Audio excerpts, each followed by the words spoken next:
everyone, welcome to our latest webinar in our series for Reedsy Novel Sprint 2025 Preptober special. This week it's Structure Week. We're talking all about story structure, both the models that are used by many authors everywhere, but also in a sort of holistic sense, give us an opportunity to talk about how stories are put together.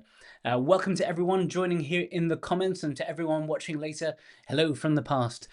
Please do consider hitting like and subscribe on this video.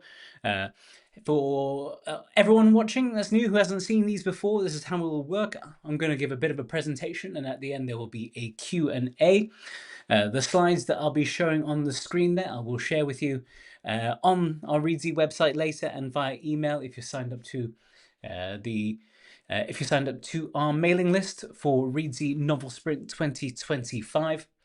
But with that in mind, let's get things started. I'm going to bring up my little slideshow.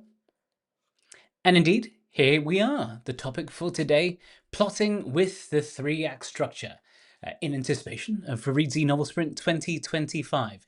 First of all, hello, I'm Martin. You probably didn't need this extra picture, but that's how I look with a blazer on.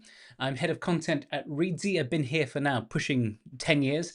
I could be considered your chair captain, your lead motivator, your studio concierge. Basically, I'm here to help you get the absolute most you can out of Reedsy Novel Sprint. My email address is martin@reedsy.com. If you have any questions at all, do email me. I'll try my best to answer throughout this month and next month.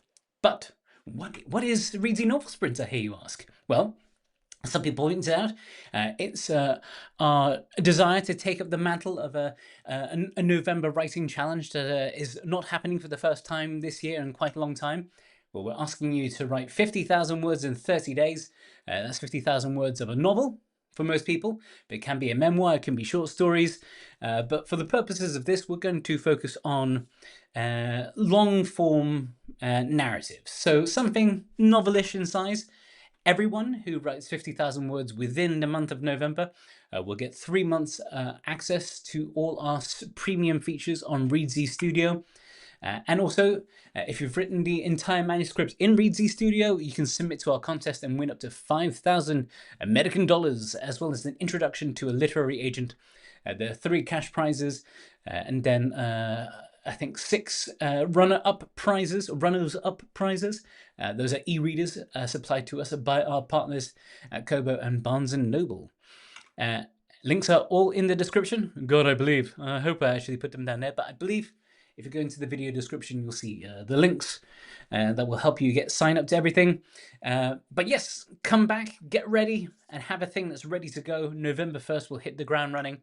But today, we're talking about mastering the 3-act structure, and why every story has a beginning, middle, and end, and what that really means. It's a platitude whenever, I say, was a story have a beginning, a middle, and an end? Well, everything has, a beginning, a middle, and an end. A foot has a beginning, middle, and end, and centipede has a beginning, a middle, and an end. But there's something intrinsic to that structure of the beginning, middle, and end that we'll dive into a little bit further. First of all, let's have a look at what we'll be tackling today, our agenda. First of all, a little bit on the origins of the 3-act structure. Then I'm going to break down the 3-act structure using a popular example that many people will be familiar with. I'm going to talk a bit about why stories work this way, why these narrative structures, these story structures and models aren't necessarily always cookie cutter stuff, but more accurately, they're explanations of why stories have to be a certain way. We'll debate whether all stories are intrinsically the same, and then I'll talk briefly about how you can apply the learnings here to any story that you might be working on, whether you've got something elaborately planned out, something that you've only got a kernel of something for. But before we get properly started, I'm just going to say, as with everything in writing, there are no rules. It's about what works. What I'm going to share with you today is an approach that works for a lot of people. It helps people make sense of storytelling, understand why stories are often told in certain ways, why most stories share such a similar architecture. If you want to do it your own way, that's the great thing about this. You can do it however you like. However, I'm going to share with you one particular point of view. I'm going to probably phrase it in such a way that sounds like it is the definitive only way, but it's just so that I don't have to qualify everything I say every single time. So, the origins of the three-act structure came from this old man, Aristotle, the classical Greek thinker, who one of his remaining works is Poetics, in which he dives into a lot of things to do with structure and the purpose of art, and in particular, he talks about tragedy and drama. He talks about this idea of everything having a beginning, a middle, and an end. These are all based on observations of what he's seen moving audiences from in the classical era. Theatre was a big part of ancient Greek culture. In particular, this idea of the beginning, middle, and end ties into a lot of his philosophy to do with causality. Stories being a way for us to work our way back and figure out why things are the way they are. I'm, of course, naturally oversimplifying this. But I want you to, if you're going to remember one thing, is causality, cause and effect. What causes what to happen next? What could have happened to have caused the thing that has happened now? This idea of stories that start a certain way, move into a middle bit, and finish with an ending has found versions in, has a rhythm that cultures everywhere in the world have replicated. It is something, intrinsic to the human experience, which we'll dive into a little bit later. But specifically, the approach to the three-act structure that we're talking today comes from the writer of this book, Sid Field.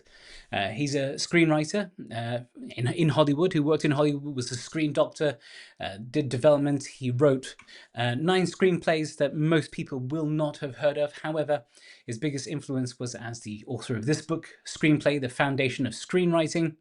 And he taught at the University of Southern California, where students include John Singleton, Boys in the Hood, Judd Apatow, Alfonso Cuarón, who did Children of Men and Roma, and David S. Goyer, who people might know having written the Christopher Nolan Batman films. He codified this idea of the three-act structure being setup, confrontation, and resolution. So 3 distinct phases of a story. We've got a little diagram sort of mapping out all the plot points here. We'll return to this in a little bit. And I'm going to make a broad statement here, which is that almost every story you know and love can be mapped onto here. But most importantly, each point on this logically stems from the last. Something happens at the beginning which causes something else to happen, which then causes something else to happen. And yeah, we'll find out exactly what this means. All right. So the first act, each of these acts are conveniently broken up into 3 steps. First of all, the first part, something has to happen in the story that is the exposition. Sometimes this is known as the ordinary world or the status quo. This sets the stage. And when we talk about story, it's important, I think, to look at story as a character's journey. It is always, always, always about character. And so you cannot start a story without looking at your character. Who is your protagonist? What is their life right now before anything happens in the story? And most importantly, what do they want? Every character, in order to drive a story, in order to maintain a plot and to carry this through, needs to want something. And so for all of this, I'm going to be using an example of a film I brought up the other night, which is Rocky. So for this one, I'm going to use 1977, the Academy Award-winning Best Picture, Rocky, to sort of explain how each of these steps happen. So in the exposition stage, the film opens. Rocky Balboa, a journeyman boxer from Philadelphia, is going nowhere. At the beginning, we see that he's just beaten a sort of nobody boxer in a flea pit boxing gym. He has absolutely nobody has any respect for him. We see that he makes ends meet by running enforcement jobs for a local gangster, but he's terrible at it. The gangster tells him to collect the debt from some guy and break his thumbs to set an example, but he doesn't want to do that. He's too kind-hearted, and so he lets the guy off with a warning. We can see that he's kind to people in the neighborhood. He has a crush on Adrian, a woman who works at a local pet store. So this entire first section is there exclusively to establish who he is, who our protagonist is, and it's the groundwork that's going to make us care about what happens next. This section could last a few chapters, or if you're really efficient at your storytelling, this might even take just a couple of pages, a couple of small details, so you know exactly who your character is and why it should matter that they're going on a journey with you. So the next step is the inciting incident, the catalyst, some people call it, where something happens. There's a proposition that turns up that promises to potentially change your protagonist's life. Something comes along that is presented to them. Will they resist this change, or will they act and embrace it? In Rocky, we find that for the upcoming United States bicentennial, heavyweight world champion Apollo Creed is putting on a fight in Philadelphia, the home of the nation itself. 5 weeks before, his scheduled opponent has to pull out because he has a broken thumb or something. It's too late for a proper replacement to take his spot. So having already invested all this money and putting on the show, he decides, he's a great salesman. He decides to give a local contender a chance to challenge him, a chance to fight for the World Heavyweight Championship. And him and his promoter pick out a local boxer named Rocky. Okay, so we see from the setup here is very much a Cinderella story. A man picked from obscurity and given a chance at greatness. But it's only made interesting because we already know who Rocky is. We've got to know a bit about him. We're excited for him, but we've just seen him narrowly beat some chump in a flea pit. Does he have a chance of winning? Not sure, but maybe he will. This takes us on to the last little point in... oh, there he is. Last little point in the setup. Sorry, it didn't feel... Anyway, point number 1 is the dilemma. Our protagonist has to make a choice. Does he decide to act on this, or does he shy away? Because this is a story, he almost certainly is going to act on it, otherwise the story's over and he spends the rest of the time moping around his neighborhood. So in this one, we see a scene where Rocky meets up with the promoter of the fight, who offers him the chance to fight for the championship. Rocky knows full well that he's going to lose and he will likely be embarrassed, but he's offered $150,000, which in the 70s I imagine is a lot of money. So Rocky reluctantly accepts. So this entire setup here, we're able to join the causal dots. Rocky is a guy who wants to prove himself. He's given this opportunity, but he knows that it will likely end in embarrassment, but he's going to do it anyway. So there are already stakes to this. He has the opportunity to get something he wants, but there's a good chance he's going to fail and he's going to feel even worse and he's going to be a real laughingstock in his own town. All right, so that takes us on to Act 2, confrontation. This is the meat of the story, and in particular, this first beat here, rising action. I describe it as roadblocks and small wins. This is a point in the story where, if you're showing a trailer for a film, a lot of the stuff will come from this rising action bit.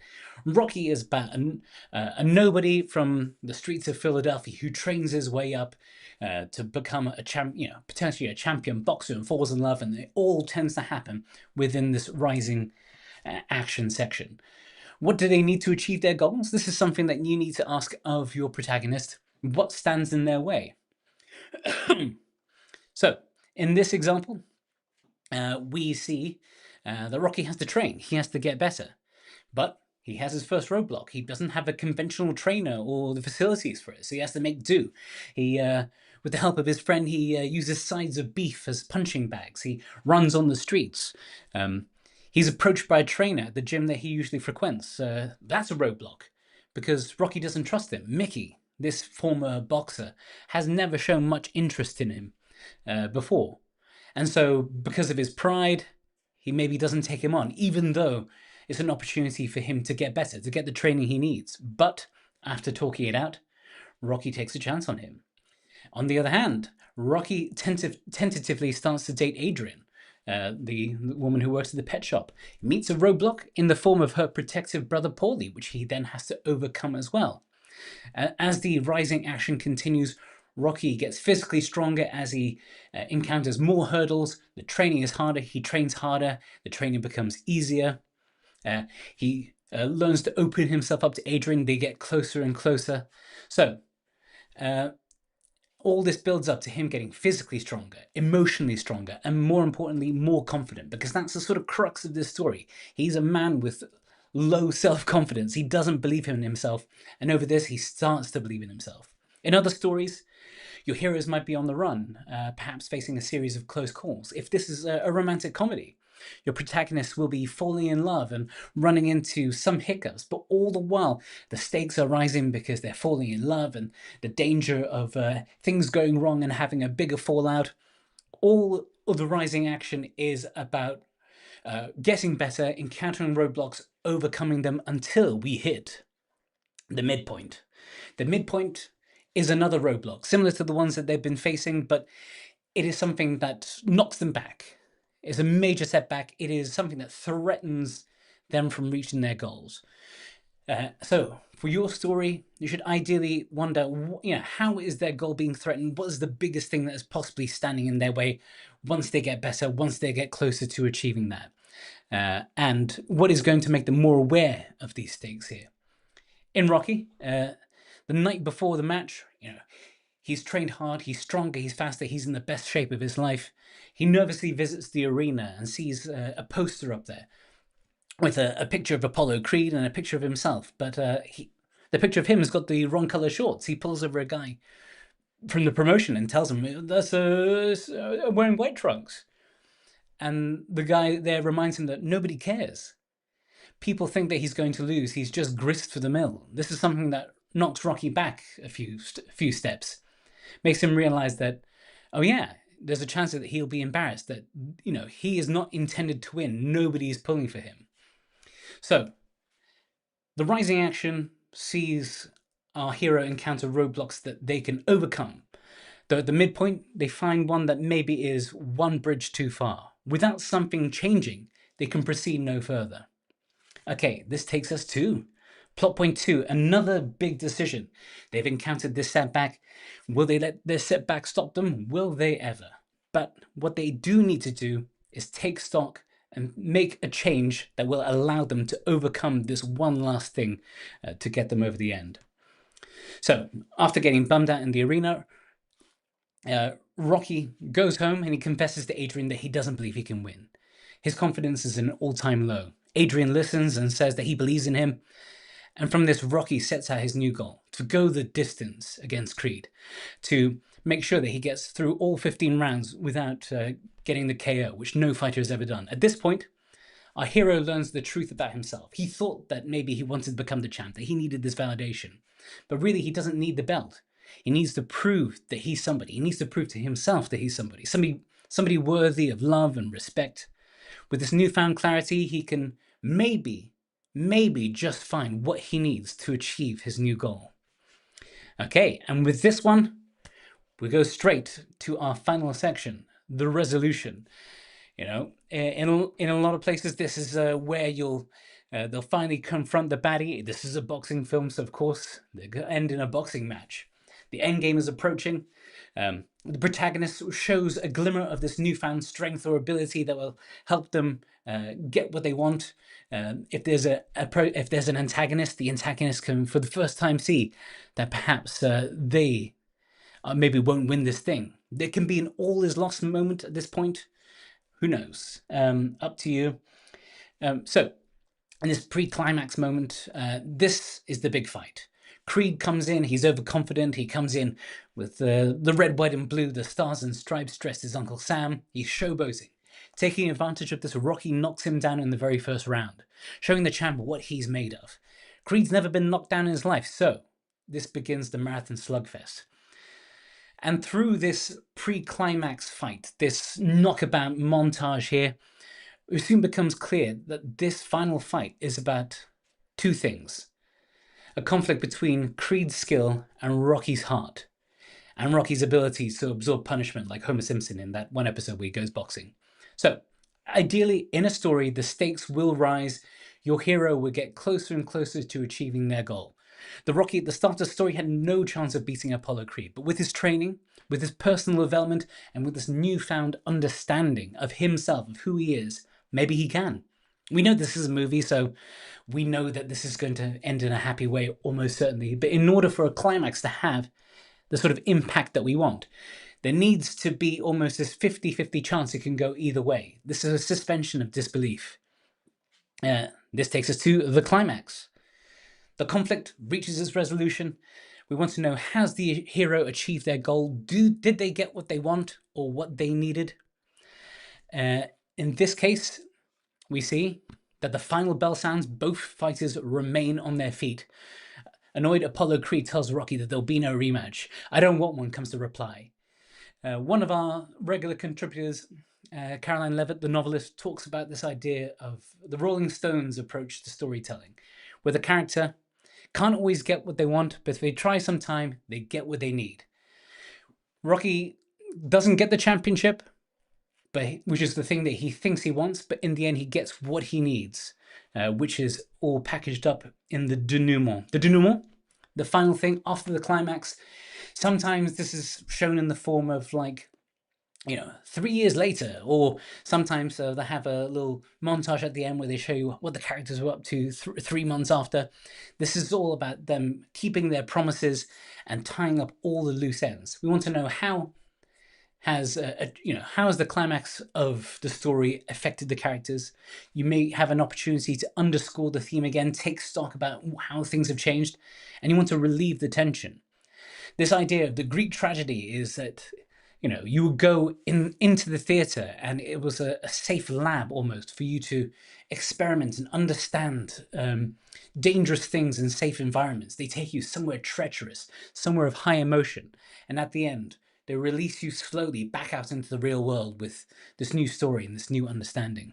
With Rocky, this denouement lasts 30 seconds. Between the bell ring at the end, the fight is well received. Everybody loves it. The sportscaster says it's a big success.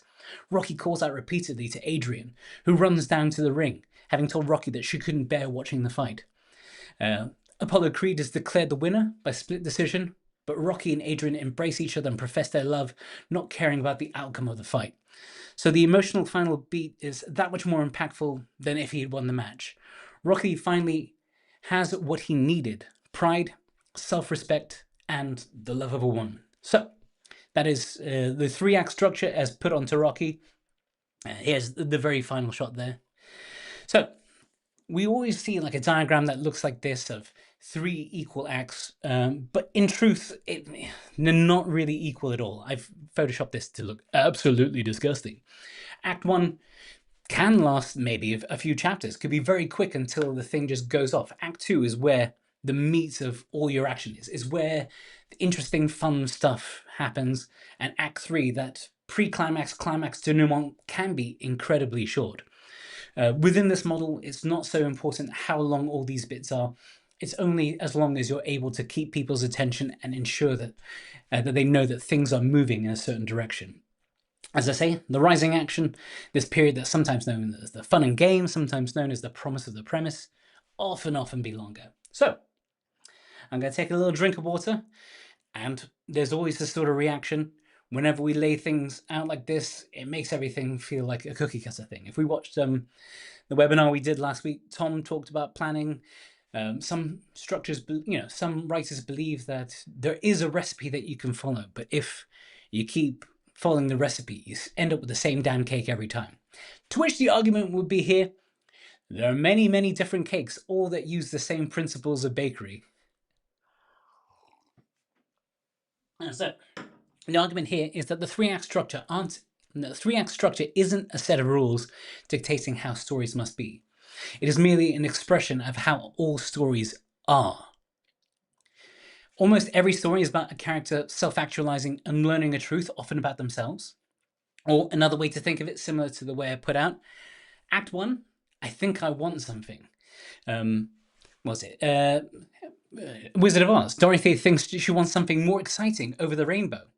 Act 2, I know how to get that thing. Dorothy ends up in the land of Oz, and she thinks, oh yeah, she'll get to the wizard and find excitement and get everything she wants. Act 3, she realizes that everything is a fugazi. She has all the friends she needs back home. There's no place like home. The idea is at some point, at that sort of point, plot point 2, they will realize, what is this thing, this fundamental truth that had been escaping them the entire time. If they realize what they need and they get it, it's a triumph. If they don't and it's too late, then it's a tragedy. That's the only real difference between the two. Jackie says, it really is what a reader expects, a kind of rhythm to the story that rises and falls and so on. Absolutely true. I want to talk about a second about why stories are the way they are. An interesting thing is, humans aren't born with like a lot of instinct. If you see, a baby horse born, a colt comes crashing straight out the mother, and then it sort of wobbles around a bit and it starts running around. Humans can't do that. It's something about the way we've evolved. Our brains just got so big that we couldn't gestate long enough for all these sort of instinctual things to be built into us. But our brains are bigger. We are capable of abstract thoughts, to think of things that don't exist, to have ideas and to imagine things. Stories are built this way because they are fundamental mechanisms in passing down information. I have a picture of a caveman here. Back in caveman days, in order for the caveman to survive, he'd be telling stories to the younger caveman about the time when he went out in search of food, and he noticed a certain footprint and smell.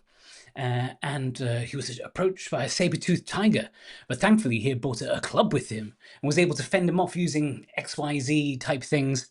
And he was able to then safely come home, realizing that it was only due to his preparation and the things that he'd learned along the way that allowed him to survive. The 3-act arc mirrors this sort of problem-solving thing. You identify the problem, you struggle it, you resolve it. It is something that humans were sort of wired for narrative persuasion. That's it. They engage us through empathy. Empathy is something that not all creatures have, to feel for someone that we may have never met before, because we hear about their story and we can put ourselves like in their shoes. Our ability to tell stories is the thing that's stopped entire tribes from just killing each other to get what they want.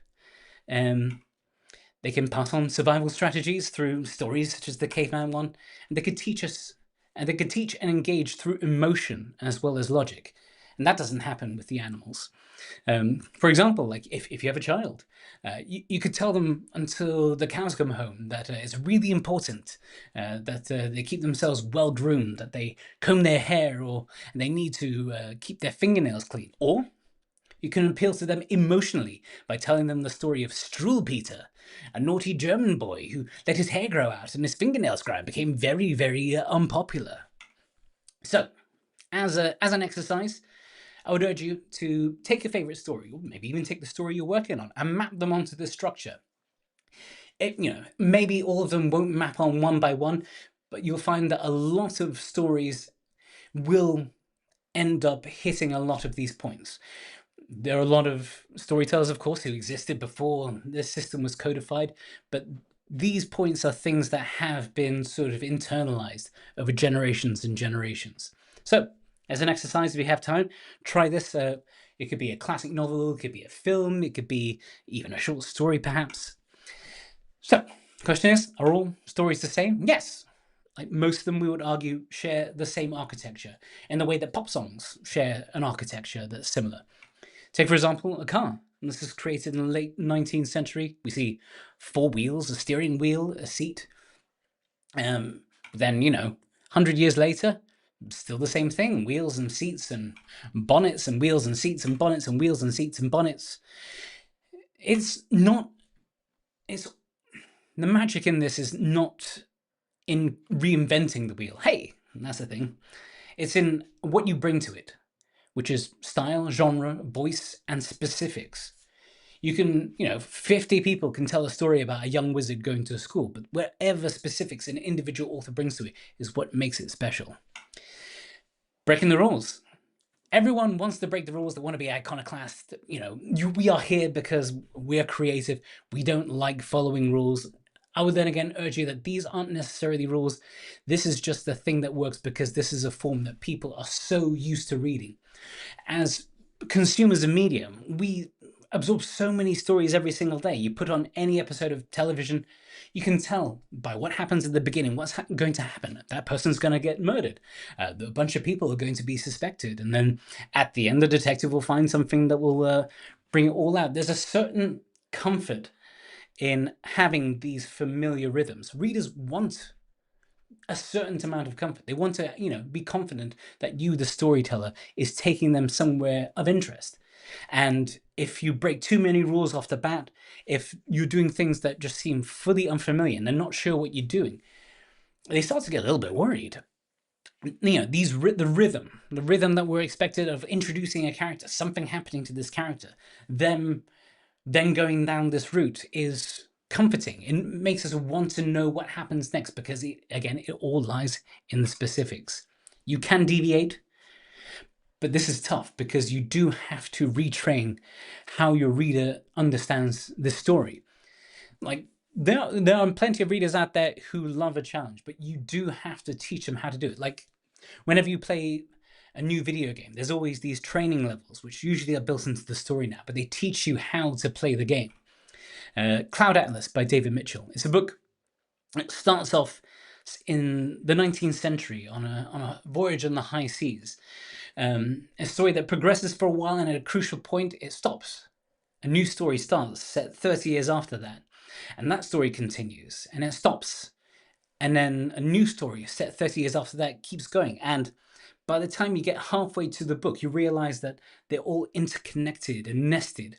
And at that point, the reader knows how the story is being played. They are going to be told a series of stories that will hit a certain point before jumping, and they'll notice the pattern of being jumped forward 30 years or so. But at that middle point, we start going back to the story before and the story before. So once we've established the pattern, the readers become a lot more comfortable because they'll sort of at least understand the shape of this. You have to be incredibly skillful to at least let your reader know that they are in safe hands, that it's entertaining enough for them to want to continue with this one, but they need to have that confidence where you're going. Experimental structures, they can work, but it's very difficult. If this is the first full-length work you're writing, then you can save yourself a whole lot of heartache. You can do yourself an absolute favor by sticking to these established beats and patterns. Once you have a few under your belt, feel free to experiment, but just know that you will limit your audience. A lot of people out there love reading stories. Remember, literature, art, it is entertainment first and foremost. If you do not entertain your readers, if you do not keep them engaged in that emotional, it's got to be fun at the very least. If it's an absolute trudge, but really challenging intellectually, you're going to find that your readership is ever dwindling. So, breaking structure blindly can cause confusion and lead to DNFs, do not finishes. If you want to do something experimental and new and edgy, you can do it, but ask yourself, why are you doing it? Are you doing it because it's something that you feel will have the effect on the reader that you're intending, or are you doing it to be clever? All right, moving on. So, how can you use this all for your story here? So, if you're building it from scratch, this is one way that you can put a story together. You start with your character. I have a video on about it of great ways to sort of figure out what a story is about. You can observe people on the streets and wait until you see one peculiar piece of behavior and then use that as a basis. Why are they doing this? What is it about this person? Figure out something intrinsic about this human being, something specific about them, and then ask them, what do they want? What does their world look like? Then you can use the 3-act structure as a skeleton for your plot. So, if you see a woman on the street smoking a cigarette nervously, waiting a job interview, what could potentially happen? The example I give in the video is she bumps into an old colleague who believes that this woman is a high-flying exec, and so it goes from there. What happens next? You can use the 3-act structure as a skeleton for this post. Or you can try overlay your existing story on this to perhaps miss any identifying beats. You can ask yourself things like, do you establish the character's wants at the beginning, the status quo? Does the reader know enough about them to care what happens next? Do they know enough about them that when something strange happens, they can have an idea of how this will impact them? What's your Act 1 turning point? Do they make an active choice to enter the story? One of the big issues we sometimes see with early writers is you have a story in which your protagonist is just an unwilling passenger being dragged hither and yon, but at some point they need to make a choice. They need to have some agency. When you talk about characters needing agency, something active. They need to make a decision which forces them into the story. It's got to be their choice, otherwise there's nothing for them to learn. You can ask yourself, does a crisis at the midpoint relate to your character's fundamental mistake, their misconception about themselves, the misconception about what they want versus what they need? And do each of the beats relate to the next, the causality? There's a great video on the internet with Trey Parker and Matt Stone, the creators of South Park, where they talk about their approach to storytelling. Stay with me here. They go like, you can have all these story beats, but whenever something happens, for example, Rocky is given the chance to fight for the world championship. The next bridging step between any story beat should be therefore or but, or it doesn't work. You can't go like, Rocky has a chance to fight for a championship, and then he meets a woman, and then he gets a dog, and then he whatever. Instead, you want to go, Rocky has a chance to fight for the world championship, therefore he has to train. But he doesn't have any money, therefore he has to use all the stuff as punching bags. He falls in love with Adrian, but he runs into trouble with her brother, therefore he butters him up to overcome that, and it's all a series of therefores or buts. Reasons why each plot point is connected to the next, either because it is a natural effect of that or because it spurs some sort of unintended consequence. Okay, we're hitting the home stretch now, talking about planning on Reedsy Studio. For this normal sprint, we're asking you to write in Reedsy Studio, and we actually do have some planning features as well, which I'll share with you just here. Whenever you set up a book, you can actually have all these boards on the side. I've mapped out the Rocky plot here in distinct little folders for setup and confrontation. If you're using the free trial of the premium features, you could put images there and pop in and create more details. If you're writing the section, you can pin a note, and then when you're writing the manuscript, you can have all these references bit there. You can create little things for all the characters. So if you want to remember what the character looks like, what they like, you can put pictures of actors and stuff who might be representing your characters there.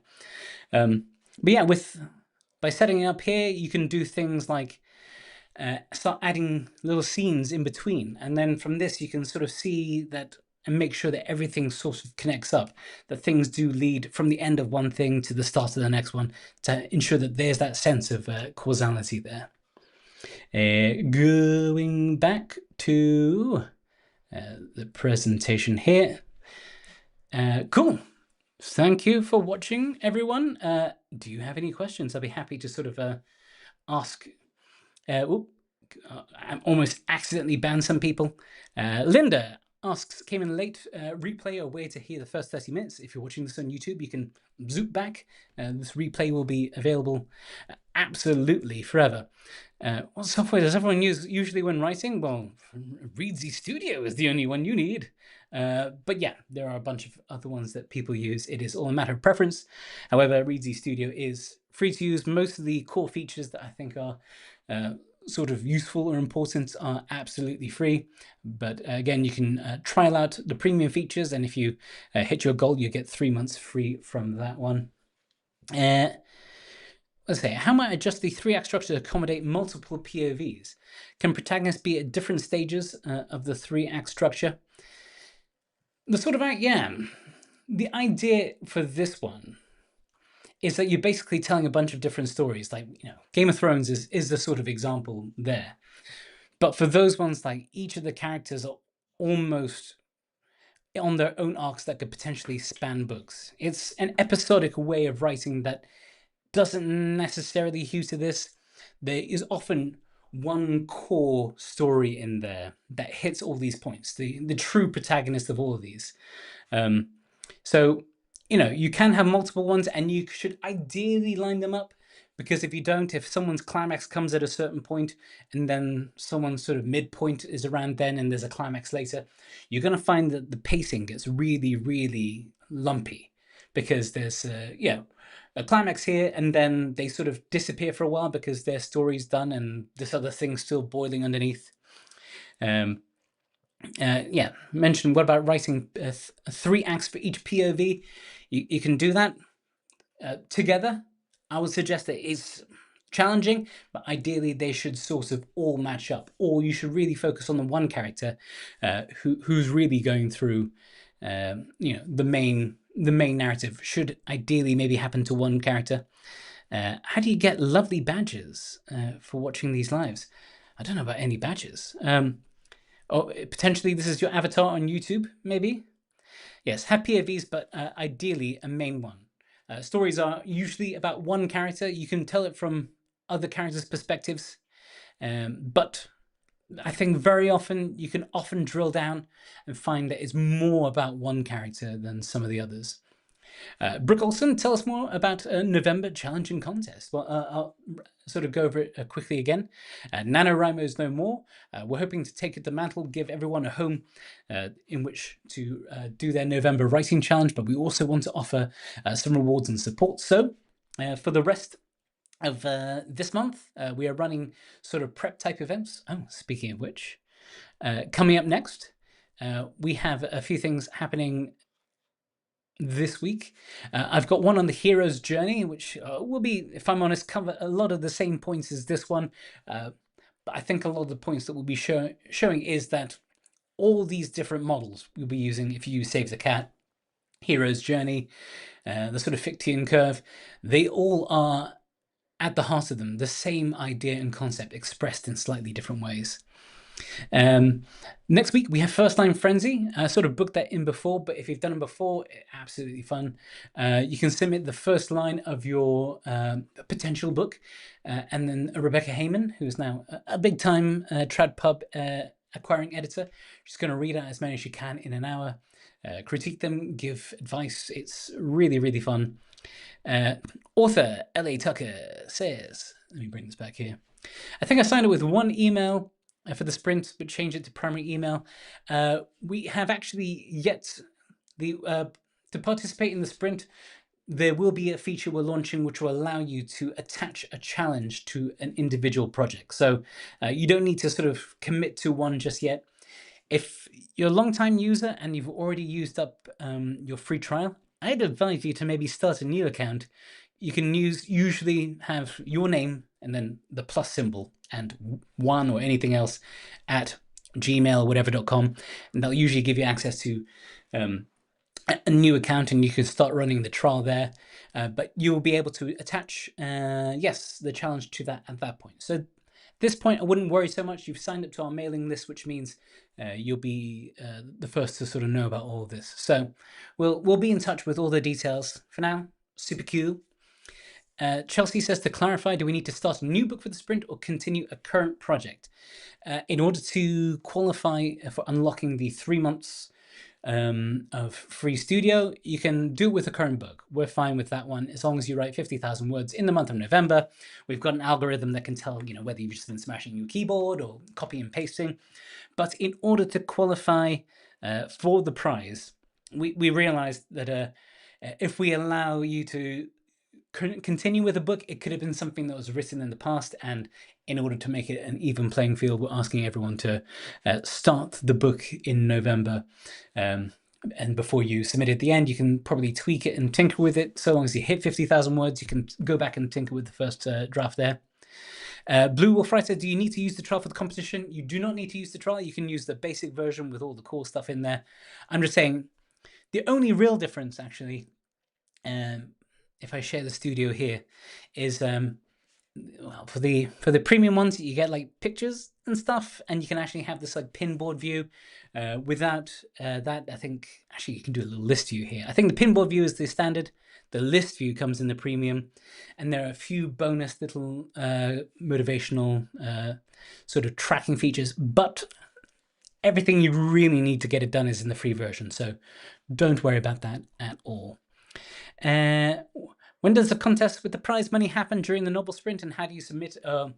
Basically, at the end of it, if you have submitted it, if you have completed it, hit that 50,000 words, you'll receive an email from us saying, do you want to submit with the terms and conditions? And then you can submit it for free. And then by the end of December, or let's say beginning of January, because we don't know exactly how many submissions we're going to get, we'll have the shortlist and our list of winners. Was it? The Reedsy app does indeed do all the tracking for you. I'll show you what that looks like right now. So if you start writing in the manuscript, you can bring up the goals and insights thing. It'll tell you how many words I have written today. And so it'll tell me that, you know, I've written 7 words today, and it'll sort of track all your progress for this time. The more you write, you can go down and you see I've now written 7 words in my Reedsy novel sprint, and it tells me if I keep going at this pace, this is how many words a day I'll need to finish on time. I can go in and set how many days of the week I'm willing to write. So if I go, you know what, I think I could only write 2 weeks a day, it'll go, okay, configuring, my man, you're going to need to write 6,200 words a day in order to hit this. So as you write, you can keep track of how many you've done. For the premium feature, you can sort of talk about how the session went and use that as a way to maybe keep track of, you know, what time of day you tend to work best in. And what's it? Oh, Josie says they regard the subplots as having their own arcs and inciting incident, rising action, and resolution. They can go in at any point in the story as long as everything is tied at the end. Yep, they can sometimes. Very often you'll have like romantic subplots, which tend to also mirror the beats when the character is at their lowest within their journey. Usually their romance is at their lowest as well. Yes. Okay, if there are no more, how can I keep Act 2 from feeling slow or boring? How do subplots fit into the 3-act structure? Act 2, if anything, should be the least boring thing to happen, because that is where, you know, all the fun stuff is happening. That is where your characters in a romance are falling in love. It is where, in an Indiana Jones film, he's chasing after the Ark and fighting Nazis. The difficult thing is that things can start to feel a bit baggy if it just keeps extending and extending, or if the tension and the stakes don't rise gradually with each one. You've got to feel like you're getting closer to that thing you want at the end. The stakes need to be increasing. As soon as you have one where the stakes are slightly lower and then back up, then readers will start to lose confidence as well. They can sense how close you are to that endpoint, and that's the thing that will keep them from going. Hannah asks, is it free to enter? Absolutely free to enter. Absolutely, you don't need to pay anything, and you'll reap the rewards. Yes. Does it have somewhere to write character details for the story? Yes. As a part of the planning thing, you can start as many boards as you like. You can say add. Wait. Actually, in the planning stuff here, you can add a new folder, and then this one could be like locations, and then that will create it. And then you can start adding a note of going, you know, Rocky's apartment. And then you could write all the sort of details about this. You could put like text. If you want to, you could put like 33 Obston Avenue. So you can, you know, any sort of details you want to do, and you can create character Bibles. What's it? Doreen asks, what percentage of the book comes after the climax? Depends who you ask. If you're talking in like that sort of classic tragic mold, the climax in that version comes kind of right in the middle, because everything's about the fallout. In this 3-act structure, I would say that as little as possible, because once you've hit the climax, the questions have mainly been answered. Your character has reached the thing that they want, or they failed to do that. Any time you spend after that is the denouement, and it's nice. You get to spend a little bit extra time with your characters, but really there is no more tension from any of that, which is why, you know, with the final Lord of the Rings film, the climax hits, you know, Frodo drops the ring into Mount Doom, and then there's like a bunch of endings that go on, because that denouement is just a series of like false endings. And if only just wrapped up quicker, people can go out feeling that high with just a little bit of release. Are there judges from different professional backgrounds? Yes. The judges there will be, first of all, I think the long list will be created by the Reedsy team, who a bunch of fun-loving book nerds. And then after that, they'll be handed off. I think the final 20 or so will be handed off to a panel of literary agents, authors, and editors who are based here at Reedsy. Okay, so I know it's a little bit before the end. I actually went quicker than I thought. If you have any questions, do feel free to email me at martin@reedsy.com. I'll be back later this week with other events. If you haven't already, head to there. You can sign up for the mailing list, in which we send little updates for all the stuff happening each week. And yeah, best of luck with continuing to plan for your book. And I'll see you later this month. Bye!